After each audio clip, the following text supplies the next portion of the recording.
With each new console generation, we patiently wait for those games that push the limits for console gaming.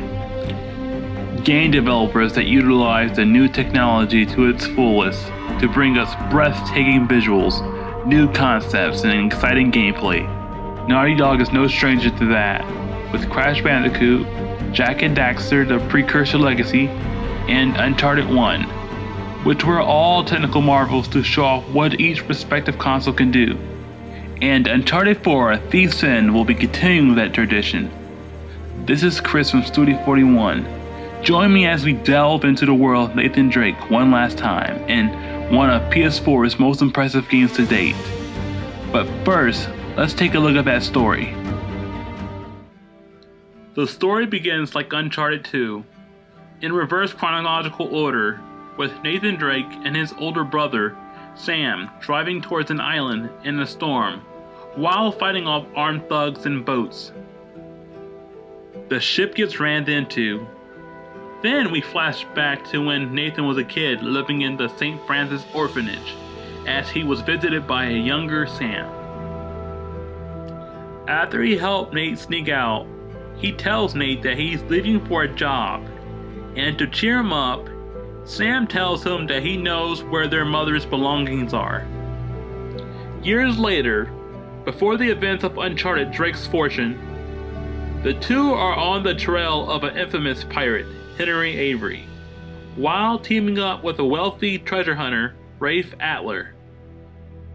By the way, Rafe Adler has to be my favorite antagonist so far in the series. The brothers sneak into a Panamanian jail, where Avery's first mate, Burns, was hanged, aided by a corrupted guard, Vargas. Rafe kills Vargas, and the three makes a run for it to escape the prison. Well, make that two of them. Flash forward to present day.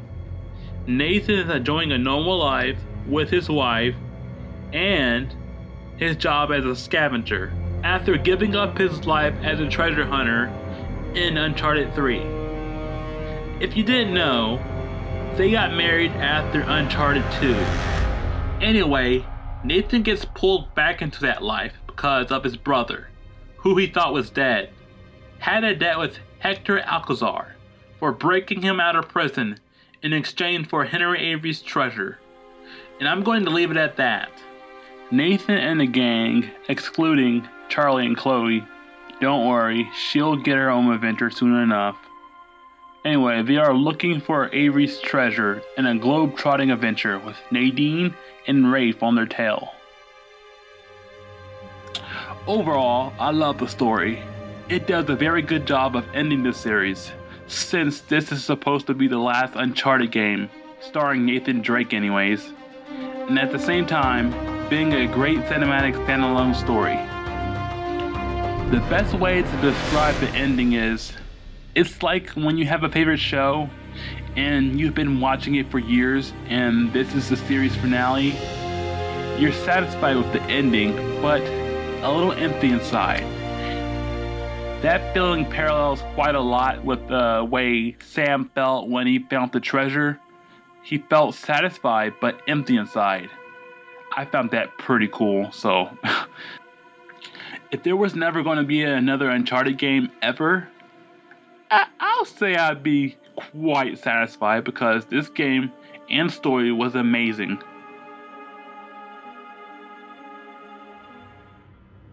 It controls like your typical Uncharted game. It's almost exactly the same controls used in the Nathan Drake collection. They didn't add much to the gameplay except 2 analog rock climbing, rope swinging, and, far from The Last of Us, helpful AI. Sometimes a little too helpful. The freaking piece of resolution trophy! If you haven't guessed it, this trophy is very difficult due to AI assistance. What you have to do is go through chapters 13 through the start of 15 without getting into combat. The first part isn't so bad as long as you keep moving and cover when you can, but when Sam joins back with you and you get spotted, he is programmed to protect you. And yes, him shooting the enemies ruins your chance for the trophy. Also new is the stealth mechanics, similar to Metal Gear Solid 5. If spotted, these icons will appear over their heads. White meaning they suspect something's up. Yellow, they definitely know something isn't right. And orange, they see you and you better run or attack. To avoid getting spotted, hide in grass, behind something, but the main goal is to sneak past them or take them out without being noticed. They may go into yellow if they see a fallen comrade, so be mindful of that too. Okay, this has to be the most gorgeous game I've ever seen in my life.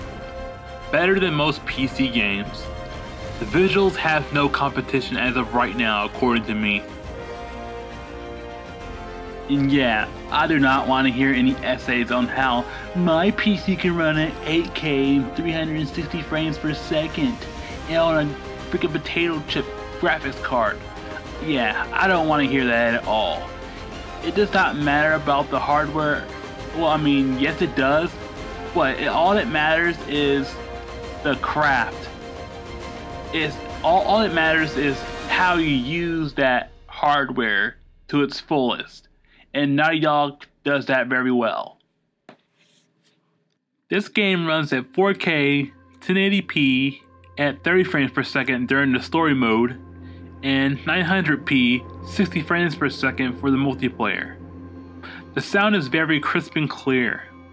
The music by Henry Jackman, yes, the movie composer Henry Jackman, who is also responsible for the scores of your favorite movies, like Captain America the Winter Soldier and Captain America Civil War.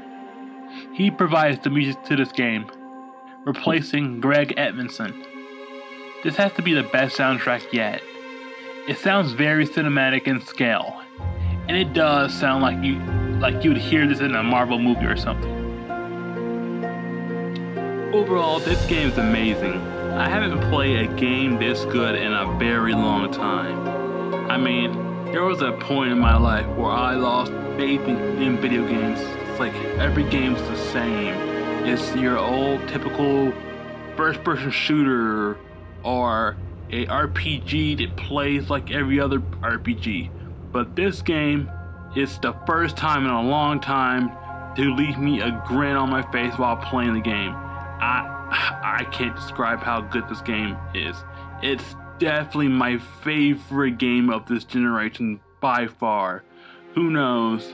There may be a game that tops this game, but that won't be anytime soon. Well, I hope you liked my review on Uncharted 4, and this will be my last Uncharted review until when Uncharted Legacy come out. And until then, see you later.